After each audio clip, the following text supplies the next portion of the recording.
জেরিন বলল, আপনি তো আমাকে নিয়ে কখনো ঘুরতে যান না, এখন তো আপনাকে বাইক কিনে দিয়েছে, চলেন ঘুরে আসি। আমি ভাবলাম আজ রূপাকে নিয়ে মাও যাব, ইলিশ মাছ খাবো।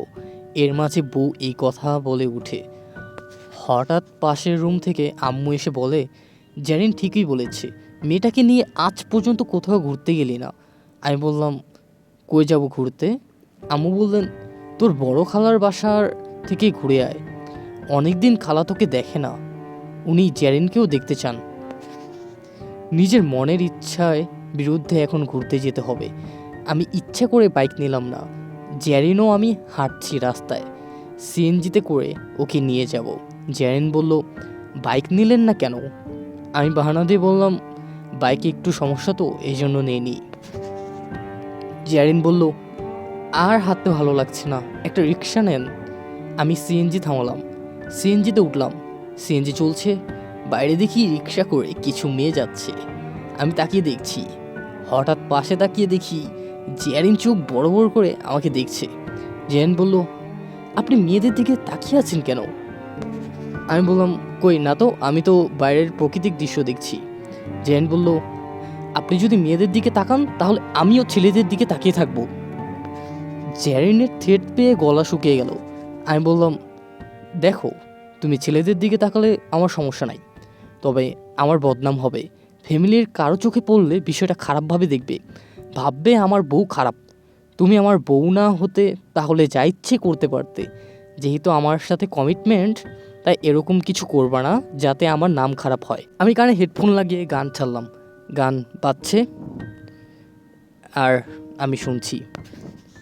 হঠাৎ দেখি জেরিন আমার হাতের উপর হাত রেখে শক্ত করে আমার হাত চেপে ধরলো। আমি তার অ্যাটাচমেন্ট দেখে ভয় পেয়ে গেলাম। এরকম করলে তো আমি জেরিনের প্রেমে পড়ে যাব, তবে প্রেম তো দুর্বল বানিয়ে দেয়, তাই জয় কখনো দুর্বল হতে চায় না। সিএনজি থেমে গেল, আমিও জেরিন নামলাম। তারপর দোকান থেকে 2 বাক্স মিষ্টি আর 2 বাক্স বিস্কুট কিনলাম। নিজেকে জামাই জামাই মনে হচ্ছে। তারপর একটা সিগারেট কিনে ধরালাম। জেরিন বলল, আপনি আমার সামনে সিগারেট খাবেন? আমি অবাক হয়ে গেলাম ওর প্রশ্ন শুনে, কারণ ঘরে তো সবসময় ওর সামনেই সিগারেট খাই, তো ঘরে আর বাইরে কী সমস্যা বুঝলাম না। আমি বললাম, এটা গোল্ডিফ সুইচ, এটায় ধোয়া সেন্টার ফ্রেশের মতো, তাই গন্ধ আসবে না। খালার বাসায় ঢুকলাম জেরিনকে নিয়ে। খাটে আমি আর জেরিন দূরত্ব নিয়ে বসেছি। কিছুক্ষণ পর নাস্তা দিল আমাদের। আমি ভদ্রতা করে খাচ্ছি না, জেরিন দেখি খাচ্ছে। আমি তো অবাক, এ মেয়ে কি ভদ্রতা জানে না? খালাকে মজা করে বললাম, জেরিন কিন্তু টিকটক করে জানেন। জেরিন দেখি চুপ করে আছে, এমনি কত কথা বলে, বেশি মানুষের সামনে সে চুপ থাকে। খালা বললেন, এসব করা ভালো না। তারপর আমাদের রাতের খাবার দিলেন, গরু রান্না করেছেন তাড়াহুড়ো করে। আমি ভাত খেতে খেতে বললাম, ভাইয়ের খবর কি? সৌদি আরব থেকে কবে আসবেন রাব্বি ভাই? খালা দেখলাম মুখ হতাশ করে বললেন, ও আর আসবে না, সেখানে বিয়ে করে সেটেল হয়ে গেছে। আমি মজা করে বললাম, আমারও ইচ্ছা আমেরিকা গিয়ে বিয়ে করে সেটেল হয়ে যাব। আমার রসিকতায় জেরিন দেখি চোখ বড় বড় করে রাগি চোখে তাকালো, যেন চোখ দিয়ে আমাকে খেয়ে ফেলবে। বিদায়ের সময় খালা জেরিনের হাতে 5,000 টাকা ধরিয়ে দিলেন। রাস্তায় বের হয়ে জেরিন বলল, ফুচকা খাবে। জেরিন ফুচকা খাচ্ছে। আমি বললাম, জেরিন, খালা যে 5,000 টাকা দিল, সেখান থেকে আমাকে কিছু টাকা দাও।